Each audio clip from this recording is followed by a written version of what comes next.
बंधुओं। अब नंदगांव में श्री कृष्ण रहने लगे और वृंदावन का परिचय दिया गया। वृंदावनम गोवर्धनम च यमुना पुलिनानि च। यमुना वृंदावन के 3 परकोटे हैं। छोटा परकोटा 5 कोस का, जिसको बोलते हैं सूक्ष्म या मध्य या गुप्त या गूढ़ वृंदावन, जो भी कह लो। उसका दूसरा परकोटा जो कि गिरिराज जी से लेकर यमुना जी तक, और तीसरा विराट वृंदावन जो कामा में चरण पहाड़ी है वहां से लेकर के श्री यमुना जी तक। ये 3 व्रज के परकोटे हैं। इस सब की व्याख्या बड़ी विनम्रता से की गई। और अब श्री कृष्ण ने मनोरथ किया कि हम अब गैया चराना चाहते हैं। मैया ने योजना बना दी। सब गैयाओं को लेकर गोपाष्टमी के सुंदर दिवस श्री कृष्ण गैया चराने के लिए चले जाते। और जब गैया चरती चरती दूर चली जाती तब श्री कृष्ण वंशी बजा के सभी गैयाओं को बुला लेते। भैया, जीवन में एक स्थिति ऐसी आती है जब हम इस प्रोसेस में आगे बढ़ते हैं। माखन चोरी का अब वेदांतिक सामाजिक अर्थ तो मैंने समझा दिया। आप याद कीजिए, अपवित्रता, जड़ता, इसमें माखन चोरी क्या है? माखन चोरी में ख निकाल दो तो मन ही तो बचा। जब जीवन में से जड़ता भी निवृत्त हो जाती है तब जो आपका निर्मल मन होता है ना, निर्मल मन जन सो मोहि पावा। प्रभु के पास सब कुछ है, बस वो आपका मन ही तो चाहते हैं। भगवान कहते, गोपी तू अपना तन किसी को दे देना, यौवन किसी को दे देना, जीवन भी किसी को दे देना, बस मन ही दुनिया में मत देना। और जो तुझे 2 दुनिया में देना हो दे देना, मुझे उसकी कोई जरूरत भी नहीं। पर अगर मन तूने मुझे दे दिया तो मैं उस मन को ही मोर पंख बनाकर धारण कर लूंगा। महाराज, जब मन में प्रभु विराज जावे तो फिर ये मन आनंद का आधार बन जाता है। इसके बाद गौचारण। गौचारण का मतलब क्या है? गो मतलब इंद्रियां, और गो मतलब ये इंद्रियां। जैसे गैया घास खाती खाती दूर चली जाती थी, हमारी ये इंद्रियां भी तो दुनिया में बड़ी दूर दूर सी चली गई हैं। कोई कहीं, कोई कहीं, कोई कहीं।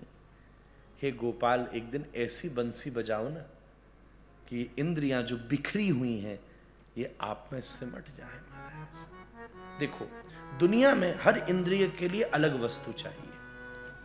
आंख के लिए अलग, मुंह के लिए अलग, हाथ के लिए अलग, पैर के लिए अलग। पर जो भक्त हो जाता है ना, केवल परमात्मा की शरणागति में उसकी संपूर्ण इंद्रियां तृप्त हो जाती हैं। आप मंदिर जाओ, कान तृप्त हो जाता है कीर्तन और मंत्रों की ध्वनि से, आंख तृप्त हो जाती है दर्शन से, मुंह तृप्त हो जाता है प्रसाद से, हाँ? नासिका तृप्त हो जाती है ठाकुर जी के और भोलेनाथ के ऊपर चढ़ी हुई दिव्य इत्र की गंध से, और स्पर्श तृप्त हो जाता है जब लेके बढ़िया पंचामृत लेके प्रभु की सेवा करी तो सब तृप्त हो गया। हमारे जीवन में जो रस नाम की चीज है ना, वो 5 चीजों से आती है। अभी टाइम नहीं है, मैं तो इस तरफ विस्तार करना चाहता था। हम सुख किसको बोलते हैं, रस किसको बोलते हैं? समथिंग जो good to see, good to taste, good to touch, good to hear, good to smell. If it can have all the 5 ticks, it's the best thing, isn't it? 3 है तो उससे कम, 2 है तो उससे कम। अब किसी एक चीज के 5 अनुभव हमारे पास है, और अगर दूसरी वस्तु आए और उसमें वो 5 अनुभव पिछले अनुभव से कम हो तो अपन कहेंगे ये भी दुख है। यही तो 5 वस्तुएं, पर संसार में इन 5 वस्तुओं के लिए अलग अलग साधन इकट्ठे करने पड़ते हैं। सर्व साधन इकट्ठा नहीं हो पाता।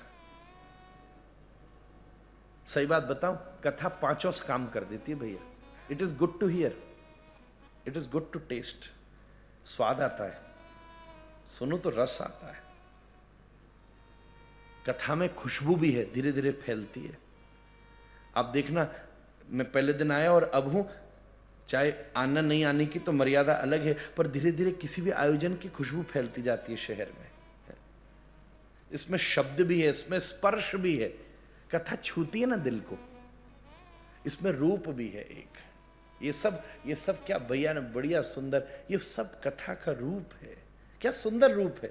यहां शब्द भी है, स्पर्श भी है, रूप भी है, रस भी है और गंध भी है। महाराज, हमारी चेतना को तृप्त कर दे ऐसी पांचों वस्तुएं हमारे पास विद्यमान है।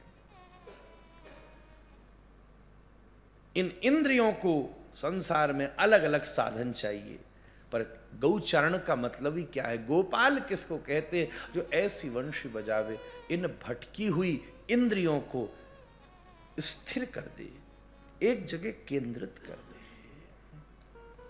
नहीं तो ये गैया, ये गो दुनिया बहुत हाँक रही है अलग अलग प्रकार